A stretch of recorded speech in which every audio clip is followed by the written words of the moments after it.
for him to come down to that decision where you talk about Syracuse and USC, you look at USC and what they are able to create and what Eric Musselman and his staff is doing and will do. I believe in Musselman doing that. He got a culture. He got NBA culture. He has an NBA offense. He coaches like his culture is NBA culture. When you walk in that practice and you walk in and you see him, the way that they moving and what he's trying to create. So that's hard to say no to. LA, good weather. You know what I mean? It's just hard. It's the land of the stars out there. Then you go to little Syracuse, who's central New York, and it's something that your father has built and is still trying to build. So my message to him was, don't be afraid of it. Embrace it. Because the guys that looked at me, that watched me, is not your fans. You have an opportunity to carve out a whole new fan base. My shit was 20 years ago. Them people that watch me is 35, 40 and over. You got new fan base. You got new energy. You got what you can do with that community and that university.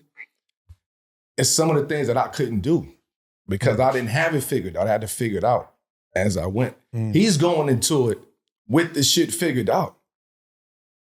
So it's a whole nother fan base and community that he's building. And he's going to have to put his own pressure on himself. My pressure is not on him. My shit was 20 years ago. You think it's pressure on Clyde Frazier for winning? Not serious. You think it's pressure on Clyde for winning the championship in the 70s with the Knicks? Like, nah, there's no pressure. There's no comparison. It's like, that was then, this is now.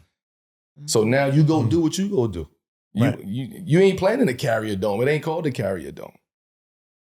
You know what I mean? Like, this is new energy and new shit that's happening. So from that standpoint, being able to go to Cuse and understanding people that's going to believe in him, who understands the assignment, community that's going to trust him and be there for him when he's not doing well. I'm not saying he's going to do well every day. That shit is difficult. Right. From the man himself, Kai, what was the part in the process where you said, all right, it's going to be Cuse? You know what I mean? Like, what? Like, was it a staff member? Was it a facility thing? Was it a culture thing? Were you thinking into the future for your own? Like, because nowadays it's brand development factors in all this. There's a lot of different things. And it wasn't the bag.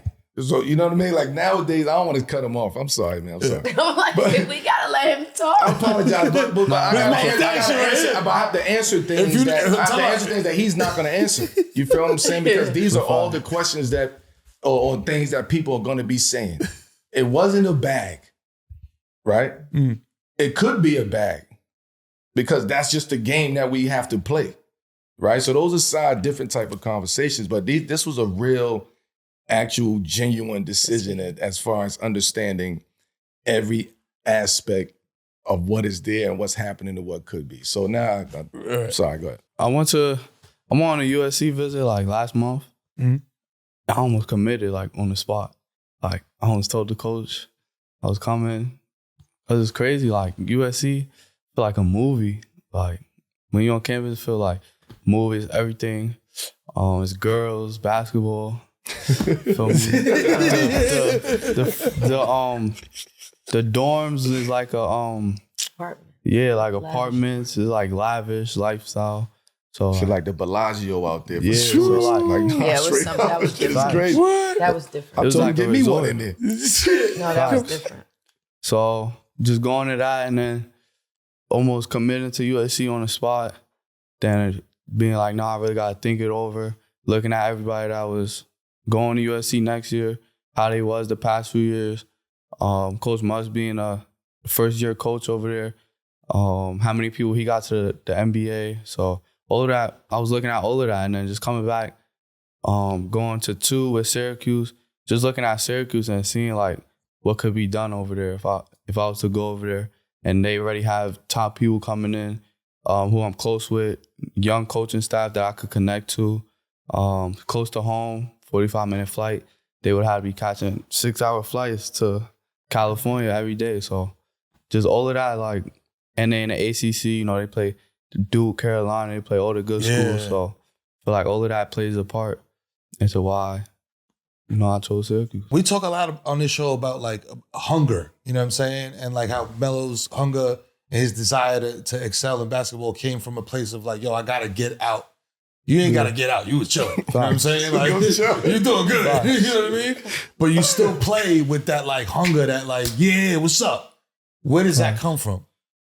Just wanted to like make my own name, really, because like we was talking about earlier in my basketball career, it wasn't really nothing. Like everybody was just saying, you know, we don't know if he could do it. We don't know how good he's gonna be, and then just trying to prove everybody wrong. I feel like that's the hunger, and then seeing what comes with it. Like, oh, it opens a lot of doors, a lot of opportunities, traveling, going places, NIL deals, a lot of money.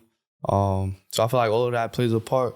Just being able to prove everybody wrong, that goes from, oh, he's not that good to, oh, I'm a fan of him now. So I feel like all of that plays a part.